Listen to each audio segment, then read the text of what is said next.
আমরা দেখলাম যে গতকাল যে সর্বদলীয় বৈঠক হয়ে গেল, যে সেই সর্বদলীয় বৈঠকে কিন্তু প্রধানমন্ত্রী অনুপস্থিত।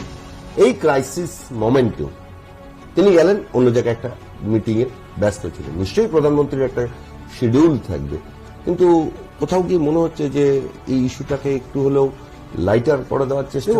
উনি কিন্তু মানুষ নিয়ে সিরিয়াস নেই, উনি এই ভোট আর রাজনীতি নিয়ে সিরিয়াস আছে। এটা গোটা ভারত জেনে গেছে, কিন্তু গোটা ভারত, এটা বাঙাল কথা করছি না, বাংলার কথা করছি, গোটা ভারত জেনে গেছে ওনার একটাই লক্ষ্য আছে। এখন ইউপি ইলেকশন আসছে, তারপরে বিহার ইলেকশন আসছে, ঠিক আছে, উনি এটাই নিয়ে ব্যস্ত। মানুষ মারা গেছে ওনার তো হাতের কি বলবো, হাতের ধুল, হাতের মাইল। উনি তো গুজরাট এক্সপার্ট, গুজরাট রাইট যে হয়েছিল উনি তো জানেন কি করে কি হয়। আমি বলছি না উনি করেছেন, কিন্তু উনি তো দেখেছেন কি করে হয় এই রাইটটা। सो उनको फर्क नहीं पड़ता ये सबसे।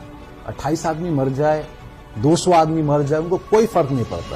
वो अपने मन की बात करना चाहते हैं। शायद वो रेडियो में संडे भी आएंगे और अपनी मन की बात बताएंगे कि वो क्या करना चाहते, नहीं करना चाहते, but there is no action. मैं आपके सारे व्यूअर्स से और यहाँ जितने लोग भी बैठे हैं और पूरे भारत से मैं पूछना चाह रहा हूं कि एक बार आप गूगल खोलना,